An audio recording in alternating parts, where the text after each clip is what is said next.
been a while since I had you in one of the Turo cars, and I'm here today for kind of a bittersweet moment. We have to say goodbye to one of our first Turo cars, actually the first car that we ever bought specifically for Turo, because our first one was my wife's car. We're saying goodbye to it because it broke down on a trip. The engine head gasket blew and the rod started spinning around. But on the bright side, I'm finally able to calculate what a true ROI is on a Turo car. Because ultimately, everything is hearsay until you finally get rid of the car. How much did you spend on maintenance until you got rid of it? How much did it bring in during that time? And what did you get when you get rid of it? So first, I'll show you what happened. Here, take a look.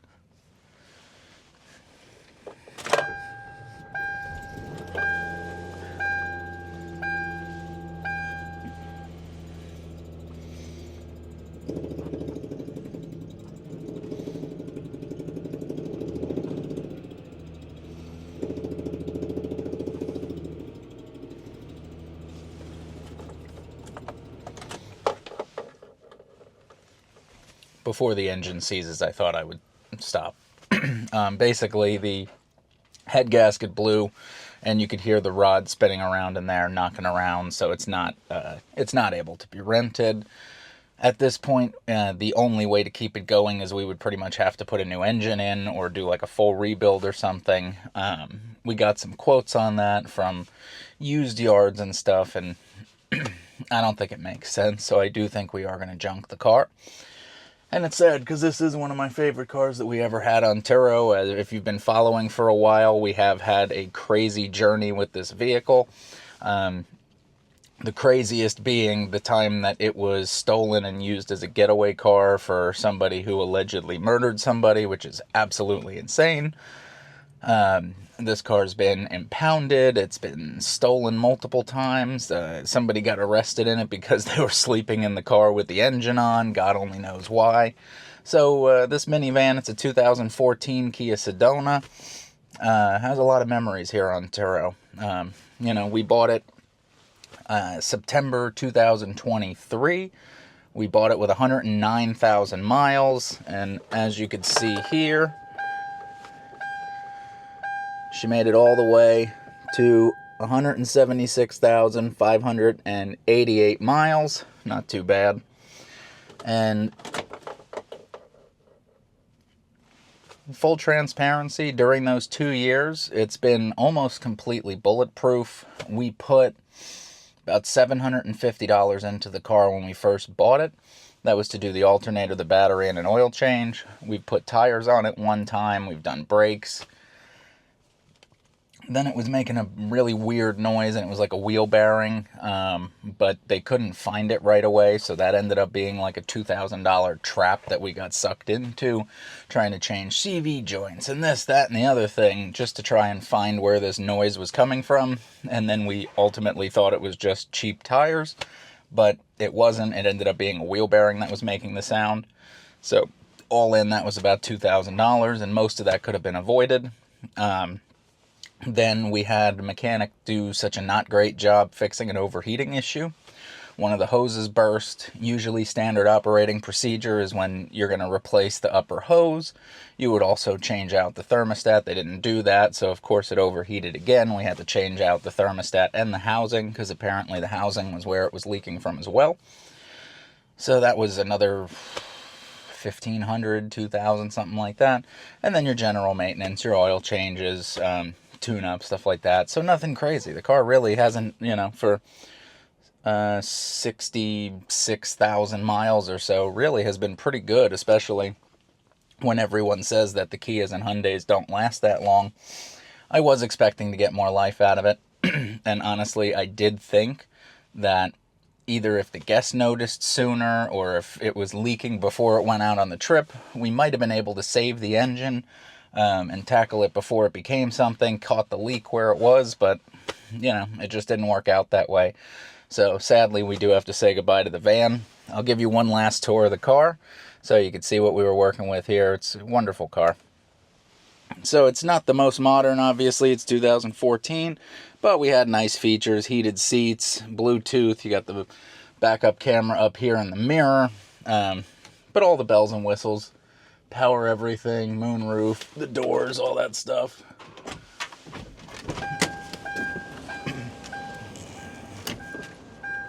Nice roomy interior. Those seats fold down into the trunk so you get a nice flat space. These seats come out.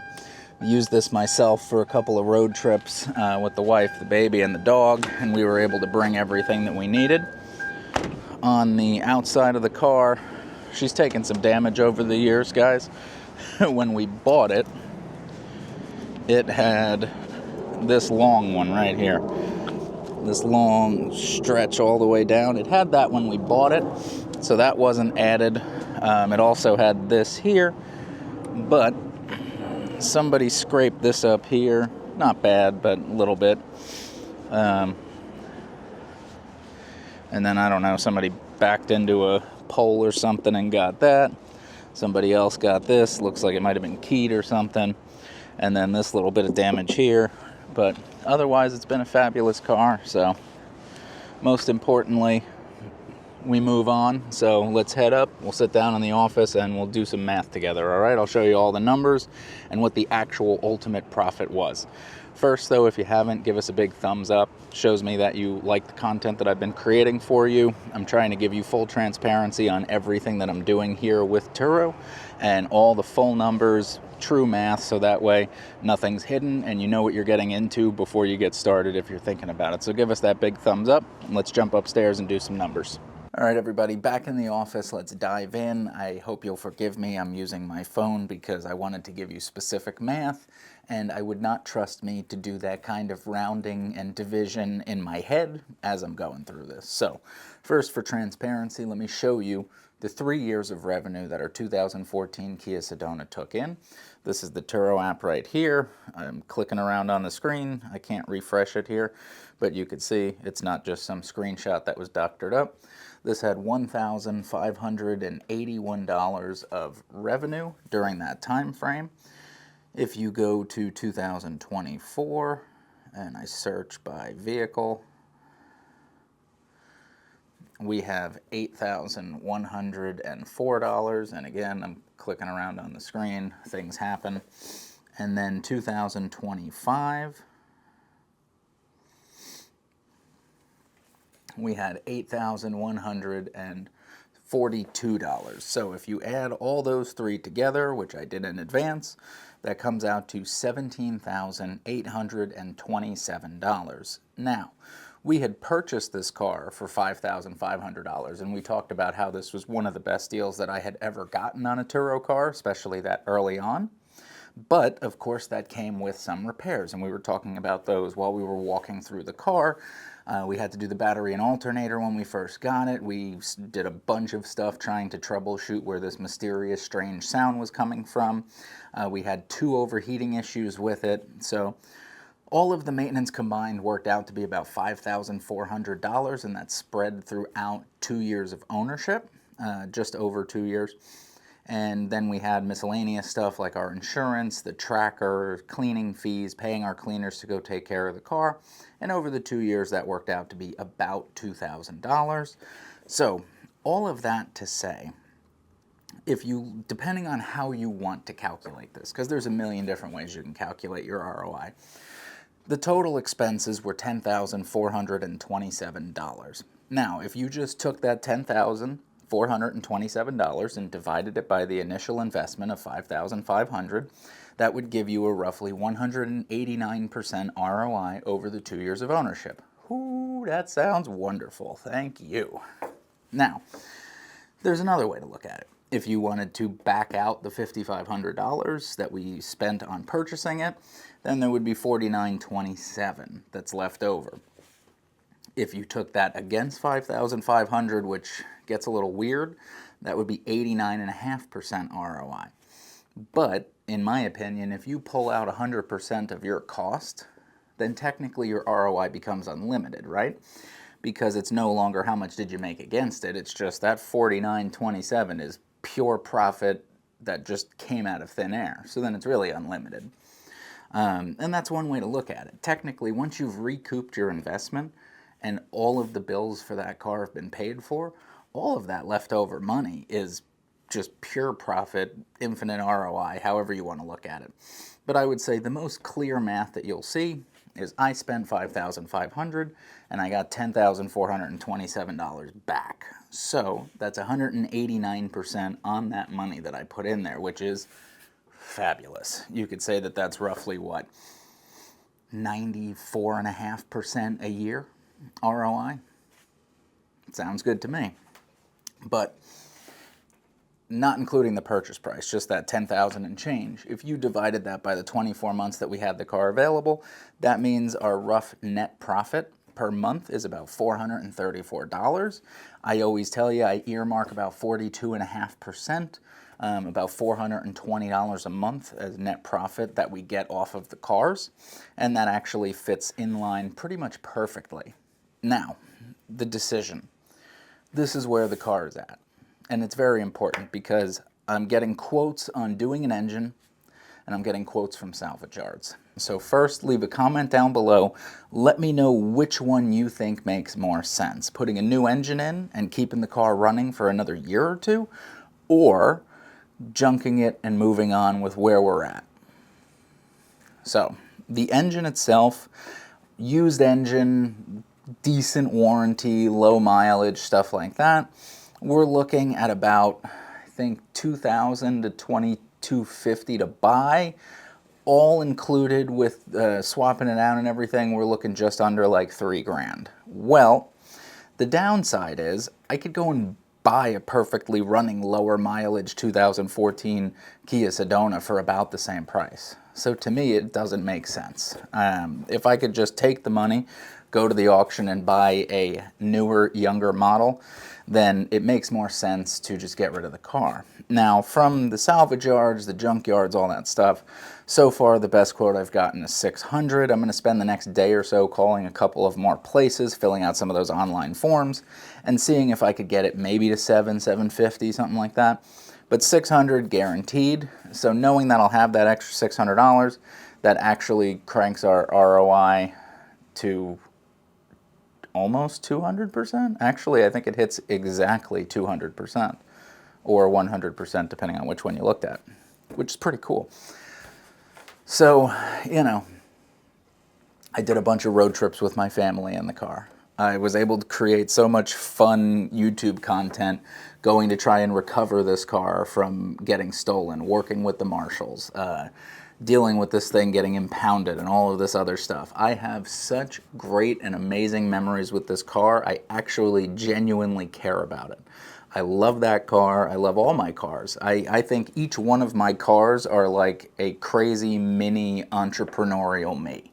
And that's so cool. Like, I will remember my Acura RDX. Middle of the night, my dad and I have to run down basically to steal the car back from a guest in the middle of the night before they were going to exit state and just get out of Dodge. I remember working with the marshal from the United States government to try and help track down the person who stole our van, who allegedly shot somebody. So all of this stuff is, I don't want to say fun, but almost like exciting. It's part of the entrepreneurial hustle, and this is something that you have to brace yourself for. But that doesn't mean we can make a stupid decision when it comes to numbers. It doesn't mean we can make an emotionally led decision. It doesn't mean any of that. I'd love to keep the car going. I have fabulous memories with it, but the numbers just don't make sense.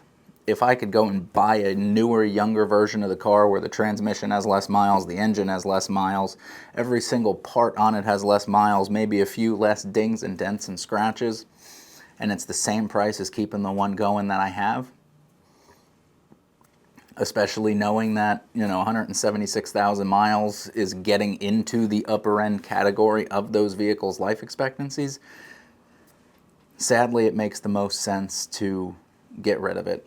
Cash out while I can, push the chips in, and leave the table, because it just makes more sense to put that into the next one. At least that's my perspective, because right now I'm very happy with the profit on the car. I'm very happy with what it's done for us. I'm very happy with how well it's treated our guests, and I don't want to jeopardize any of that just to try and keep a car going because I like it.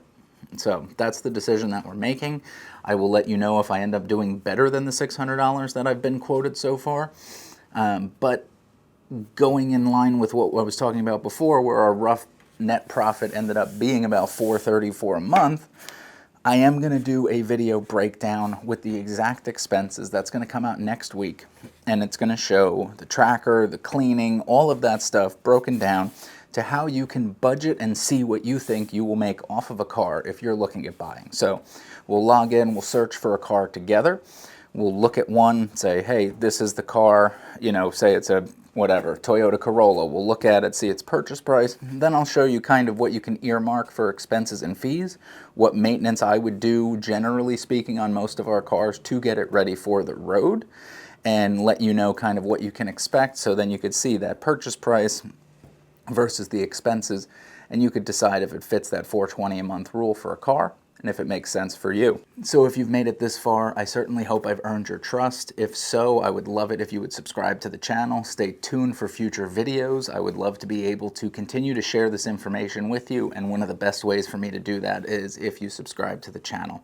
So I greatly appreciate it. Thank you so much for staying along on this journey. It means the world to me. We've been growing and growing the channel, and it means the world that we are able to take the world by storm, one step at a time on our kind of side hustle-y entrepreneurial journey. So it means a lot to me, and I wish the best to all of you. Thank you so much, and I'll catch you in the next one. Take care, everybody.